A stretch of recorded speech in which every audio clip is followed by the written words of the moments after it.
আসসালামু আলাইকুম। কেমন আছেন সবাই? আশা করি সকলে ভালো আছেন। তো চলে এলাম নতুন আরও একটি ভিডিও নিয়ে। তো আজকের ভিডিওতে আমি আপনাদেরকে টিউবিফ্লেক্স নিয়ে কিছু টিপস দিব। তো অনেকেই টিউবিফ্লেক্স নিয়ে আসেন, কিন্তু লং টাইম রেখে খাওয়াতে পারেন না মাছদেরকে। তো অনেক সময় দেখা যায় পচে যায় এই টিউবিফ্লেক্সগুলো।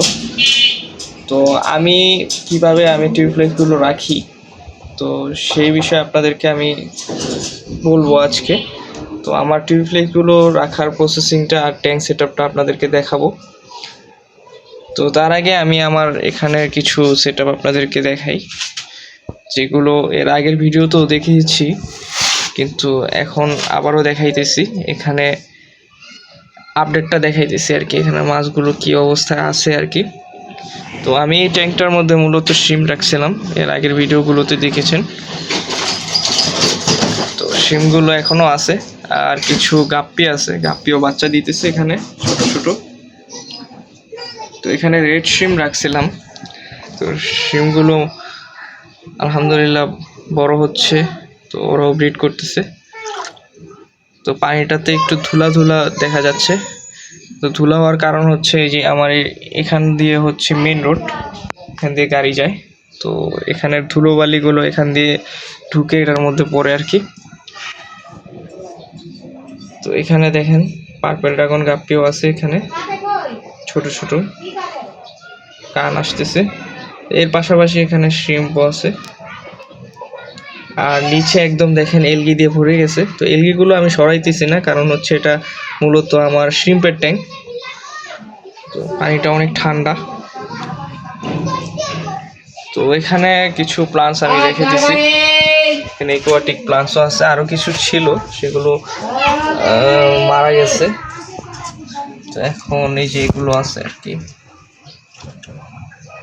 আর এই যে এটা দেখতেছেন, এটা হচ্ছে পিঙ্ক রোটালা। তো এখানে আমি মূলত কালচার করতেছি।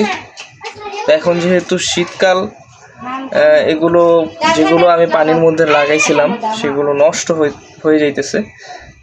তো অনেকেরই প্লাস একটু প্রবলেম হচ্ছে এখন এই সময়টা, এই সিজনটায়। তো যার কারণে আমি এভাবে কালচার করতেছি আর কি। তো অল টাইম এই যে এখানে যে গোড়াগুলোর মধ্যে দেখতেছেন, এখানে পানি দিয়ে রাখতে হয়, না হলে গাছগুলো টিকবে না। দেখতে পাচ্ছেন পানি দিয়ে রাখছি আমি।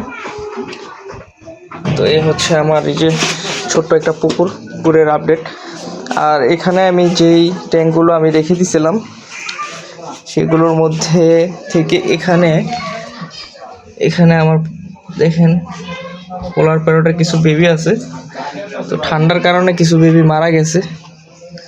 তো এই বেবিগুলোকে আমি এখন আলাদা করে দিব। তো আই থিঙ্ক ওরা আবার ডিম দিছে, যে ওখানে দেখেন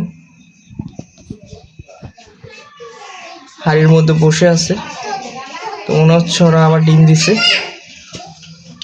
তো এখানে আর বেবিগুলোকে রাখা যাবে না। তো এখান থেকে আমি এগুলোকে ছড়াই নিয়েছি, এগুলোকে আলাদা অন্য ট্যাঙ্কের মধ্যে শিফট করে দিব। আর এটা এখনো খালি, এখানে কোনো মাছ রাখা হয় নাই। আর এখানে পোলার প্যারটের পেয়ার আছে, ওরা ডিম দিছে নাকি এখন আমি চেক করি নাই। তো এখন মোটামুটি এখানে 2 পেয়ার আছে আমার কাছে পোলার প্যারট, ওরা বাচ্চা দিতেছে কনফার্ম পেয়ার। তো চলেন আমার উপরে যে টিউবফ্লেক্সের ট্যাঙ্কটা আছে সেটা আপনাকে দেখাই, আর কিভাবে রাখছি সেগুলো আপনাদেরকে দেখাই আর কি। তো এই যে এখানে দেখতে পাচ্ছেন, এটা হচ্ছে আমার টিউবফ্লেক্সের ট্যাঙ্ক, এটা আইবিসি ট্যাঙ্ক, বড় ট্যাঙ্ক। তো এখানে দেখতে পাচ্ছেন একটা জিনিস, এখান দিয়ে পানি পড়তেছে। অল টাইম এখানে পানি পড়ে, ফ্লো দিয়ে রাখে আর কি। তো এখানে দেখেন অসংখ্য এখানে টিউবফ্লেক্স। তো এই টিউবফ্লেক্সটা কিন্তু আমার 1 সপ্তাহের উপরে হয়ে গেছে, কিন্তু কিচ্ছু হচ্ছে না। তো এই যে এখানে দেখেন,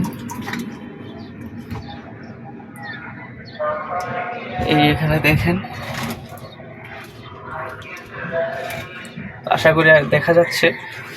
এই যে এখানে দেখেন মানে অল্প অল্প ছোট ছোট করে দানা দানা হয়ে আছে। এই যে ছোট ছোট দানা দানা, প্রতিটার মধ্যে টিউবি ফ্লেক্স দানা দানা, এই যে এখানে এখানে এখানে। তো এই পানিটা আমি আবার এই যে এখানে যে পাইপটা দেখতেছেন, এই পাইপটা দিয়ে ফালাই দিই। তো এখান দিয়ে পানি আসে আর এখান দিয়ে পড়ে যায়।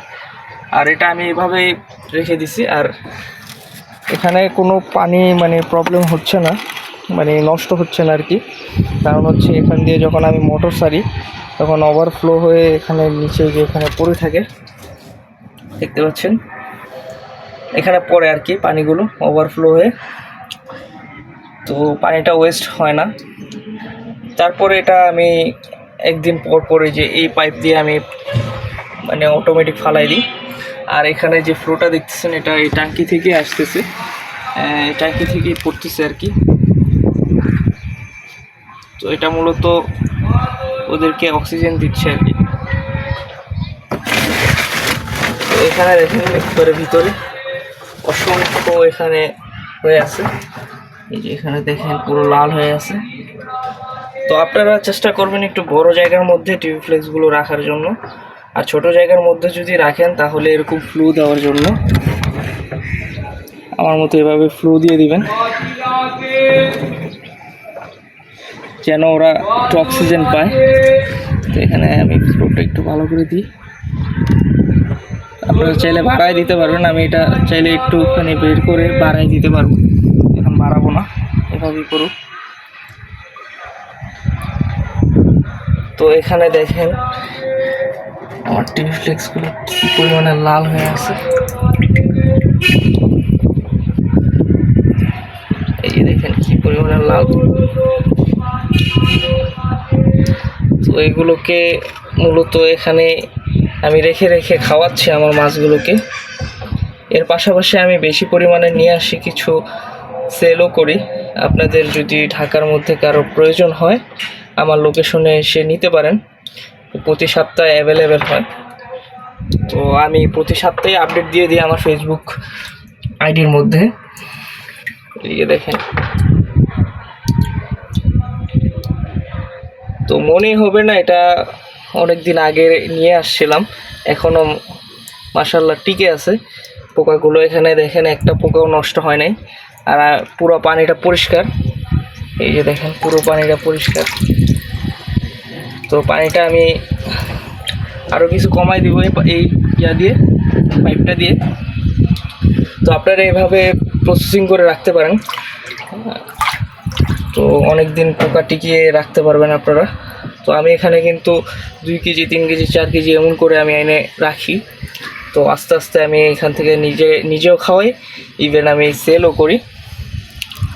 তো এই যে এখানে দেখেন, তো ইউটিউবে আপনারা টিকিয়ে রাখার জন্য আরও অনেক প্রসেসিং পাবেন। তো আমার কাছে এটা ইজি মনে হলো, মানে আমার নিজের কাছে যা আমি মানে ফল পাইছি আর কি এইভাবে সেট আপ করে। তো আমার যেহেতু একটা এক্সট্রা আইবিসি ট্যাঙ্ক এটা খালি পড়েই ছিল, তো ভাবলাম আমি এখানে টিউব ফ্লেক্সে সেট আপ করেই ফেলি।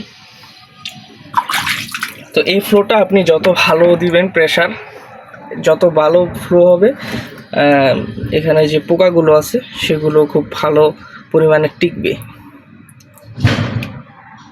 তো আশা করি আপনারা বুঝতে পারছেন। যদি বুঝতে না পারেন তাহলে আমাকে ফেসবুকে পার্সোনালি নক দিতে পারেন, তো আপনাদেরকে প্রসেসিংটা বলে দিব।